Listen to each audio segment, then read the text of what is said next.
ఈరోజు డే మొత్తంలో ఏం తిన్నాను ఏం చేశాను అనేది చూపిస్తాను. ఉత్తి లంచ్ వీడియో తప్పనించి లంచ్ వీడియో అప్లోడ్ చేయలేదు, నిన్న కూడా చేయలే, ఇవాళ కూడా చేయలే.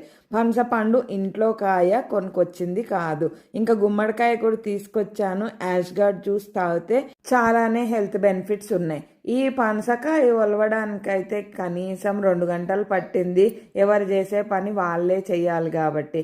గింజలు కూడా కొన్ని వచ్చినాయి, కాయ సగం పాడైంది. ఇంకా ఎన్ని పనస పండ్లు వచ్చినాయి అంటే అన్ని పనస పండ్లు వచ్చినాయి. ఈరోజు డే ఇన్ మై లైఫ్లో మార్నింగే ఒక జ్యూస్ కూడా తాగాను, అది నిన్న షార్ట్ అప్లోడ్ చేశాను. ఇంకా వచ్చేసి ఇప్పుడు మార్నింగ్ బ్రేక్ఫాస్ట్ కోసం బెంబీనా ఉప్మా చేస్తున్నా. బెంబీనా అంతా వేయించుకున్నా. ఇంకా జెప్టోలో కొన్ని ఆర్డర్ పెట్టుకున్నాను, నెక్స్ట్ వీడియో అప్లోడ్ చేస్తాను.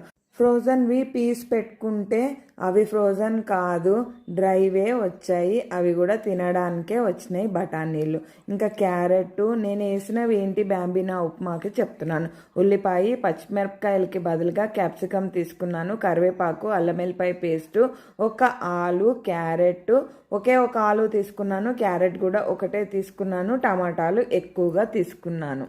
ఉల్లిపాయలు, క్యాప్సికము, కరివేపాకు, అల్లం వెల్లిపాయ వేసి వేగిన తర్వాతనే అప్పుడు మటుకు ఆలు కానీ క్యారెట్ కానీ వేసుకోవాలి. ఇవన్నీ వేగిన తర్వాత ఫైనల్గా టమాటా వేసుకోవాలి. టమాటాలు కూడా ఎక్కువగా వేసుకుంటే ఈ బెంబీనా ఉప్మాకి టేస్ట్ బాగుంటుంది. నేను ఇంట్లో ఉన్న గరం మసాలా వేసుకుంటాను.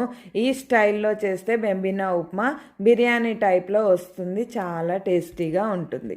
ఎప్పుడూ కూడా ఇంట్లో నేను బ్రేక్ఫాస్ట్ మార్నింగ్ పూట అయితే దోశ కానీ ఇడ్లీ కానీ పెసరట్టు కానీ చేస్తాను. కానీ ఈరోజు బెంబీనా ఉప్మా తినాలనిపించింది, అందుకని నా స్టైల్లో బెంబీనా ఉప్మా డే ఇన్ మై లైఫ్లో చూపించేస్తున్నాను.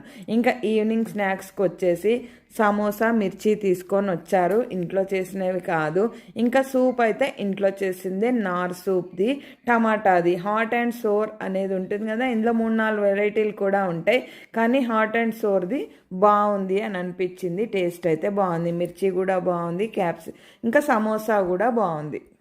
ఈవినింగ్స్ ఎప్పుడైనా ఒకసారి ఇలా స్నాక్స్ తినడం అలవాటు, ఎప్పుడైనా ఒకసారి, అది కూడా వాతావరణం చల్లగా ఉన్నప్పుడు. సూప్తో పాటు సమోసా, మిర్చి, ఆనియన్ చట్నీ కూడా ఇస్తాడు. చట్నీ అసలు అవసరం లేదు. సమోసా బాగుంది, సూప్ కూడా చాలా బాగుంది టేస్టీగా. ఈరోజు మార్నింగ్ నుంచి ఇలా జరిగింది. ఏం తిన్నాను ఏంటి అనేది అయితే చూపించాను. ఇంకా లంచ్ వీడియో అయితే సపరేట్గా పెడతాను. బాయ్, మరి సబ్స్క్రైబ్ చేసుకోండి. నార్ సూప్లో ఇంకా ఎన్ని వెరైటీలు ఉన్నాయో నాకైతే తెలియదు, కానీ ఇందులో మిరియాలది కూడా ఉంటుంటా. బాయ్, మరి సబ్స్క్రైబ్. Thank you. ఇన్స్టాగ్రామ్లో ఫాలో అవ్వండి.